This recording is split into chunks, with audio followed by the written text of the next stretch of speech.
Hello and welcome to Everyday Tech. Today I wanted to take a step back and look at the basics of a smart home. For many of you, your first device will be maybe Google Nest, maybe Alexa, and then you will proceed by buying some lights maybe from Philips Hue or some other brand that just has smart lights, and you will be able to control them via your hubs or via mobile app. But there might be another way to integrate new devices into your ecosystem. You have a very budget-friendly option of going with smart plugs. Now, you might think that the smart plugs might be only useful for, standing lamp that you're using, but they're actually a really nice introduction into the possibilities of your smart home. Today, I will be looking at a budget-friendly option of smart plugs from Refos brand, and I think they're the same as Meros brand, but I was already using some of them before, and these ones were actually sent for free, not in exchange for a review. I want to go through the setup in the app, and I also want to look at how they can be used and how I am using them at my home. So we have a pretty basic package here with different plug options, and they say they're working with Google Assistant and Alexa.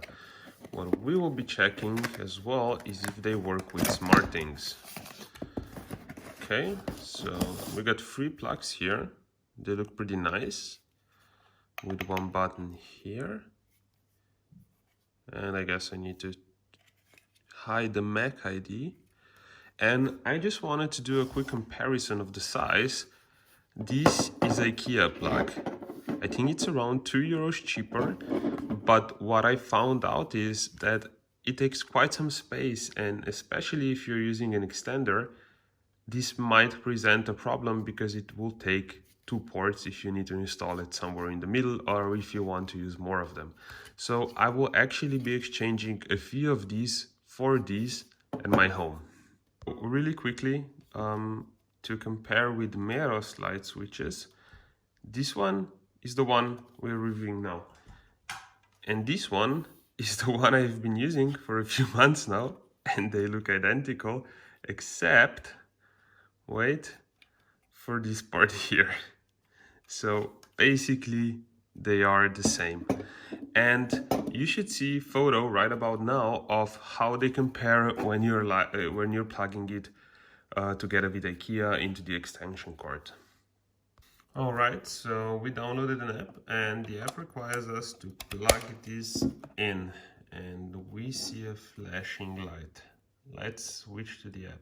So this is my app screen, and because I saw that the new app is the same as the Miros app, it should make a difference, and I just logged in with my old account on the Miros app. So apparently it's interchangeable. What we will do is add a new device, and we have Smart Plug Mini, I guess. And yes, the light is flashing. Yes, the light is flashing. And we should go to the Wi-Fi settings to connect to the app. And we can see that here is the Wi-Fi. So let's wait for the connection to happen. Okay, we're connected. Let's go back. Connecting to device. Mirrors app, yes, I guess. Sure, why not for now? Living room lamp. Good, and let's do one of the icons. Nice. Okay. Connecting to our Wi-Fi. And you could hear it turning on and off. It does make a distinct sound. And the installation is now finishing. So, with the app installed, we are ready. So, let's try what happens if we turn on and off this plug. So we just press it.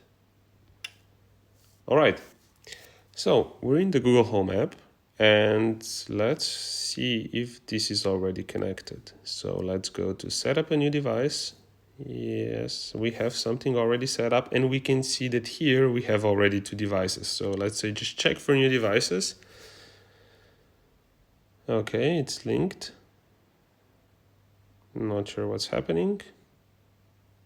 Okay, so let's do this one and let's put it into living room.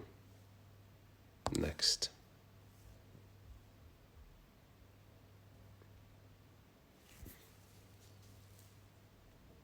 Okay, and this is the other one that's already connected. So at the moment we should be able to do voice control.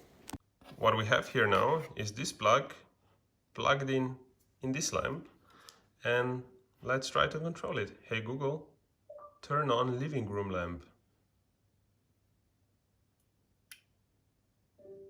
And it works. Nice, simple. Turn off living room lamp.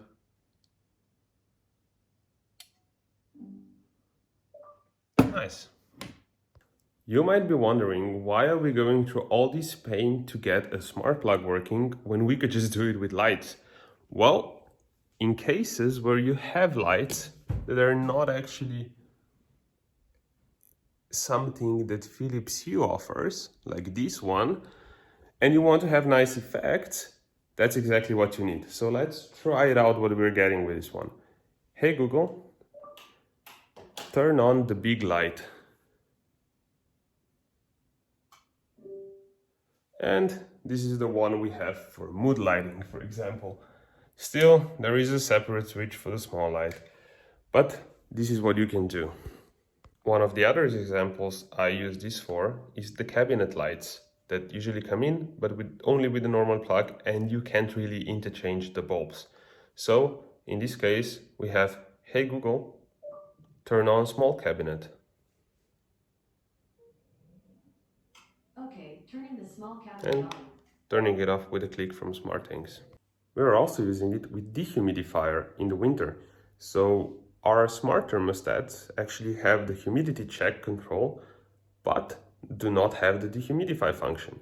So what I did is use one of the smart plugs, and when I saw that the humidity got too high up, or maybe I was turning it on when I was leaving home, I could easily set a timer in SmartThings app, for example, or just control it remotely with Google Home and turn it off and on when I was not at home. This especially came really handy during, for example, long weekends, not at home, and just wanting to make sure that the humidity didn't pose a problem. Another thing that we use smart plugs for is actually the TV in the kitchen. So this TV was comparatively cheap at around $100, and the problem was that the speakers are just so bad. So what we did is plug in an old Apple TV, and we used the tablet to stream content on it. And basically with saying, hey Google, turn on the TV. We get the TV and the speakers turned on and ready for streaming. What is really nice is if you're just leaving the kitchen or something, you don't need to fiddle around and find a remote TV for it. You just say, hey Google, turn off the TV. One of the other options that I use, and I actually use the app of these plugs by itself, is to set up my subwoofer in my living room. So my subwoofer will turn on, as you can see here, and it will turn off in the evening.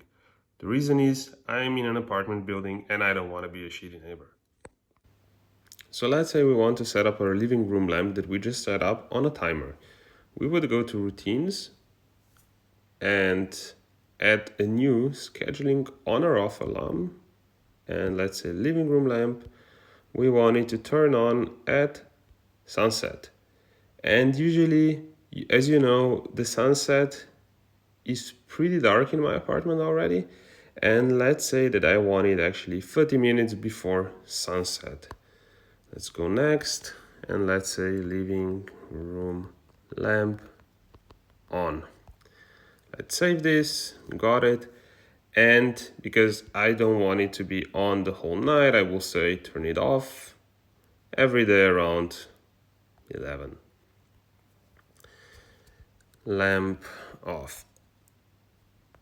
One other idea that I want to talk about is that I have a cat at home, and when me and my girlfriend are going for longer trips, we do have cat sitters that come and take care of him because he gets really car sick and we don't want to take him with us if it's really not necessary. So I bought a Ring indoor cam, which is a very basic cam for around 60 euros, and set it up so we can see, at least in our living room where he spends most of his time, what he's doing. On the other hand, we do not want to record our cat sitters because we trust them and we don't feel comfortable of having any recordings of them in our home. So what I did is connect the smart plug in the smart things and connect it to a switch that you have seen in the previous videos and this one. So whenever they come into the apartment, the switch is set up so if they press any of the buttons, the camera will turn off, and they can double check that by seeing that the light is off. And it's just one of those ideas that you can do really quickly if you have a switch at hand that is free. And yeah, this is also a good solution. This brings us to the end of this review. I think I will replace some of the IKEA switches that I'm using because they're too bulky and I sometimes lose a place or two in the extension cord, which is definitely what I need, as I'm always running low on those spaces. But think about it, because the pack of 3 currently on Amazon is around 20 euros, and compared to, for example, Philips Hue lights, this is really cheap, and the automations that you can do are really only limited by your imagination and the device you're using. So give it a try if you were thinking for some time to going into the smart home game. I will be reviewing more of the stuff I have at home and new stuff I might get, so if you like these videos and find them useful, please subscribe down below, and I will also be including the link to the Amazon for those smart switches that I just reviewed. Have a good one.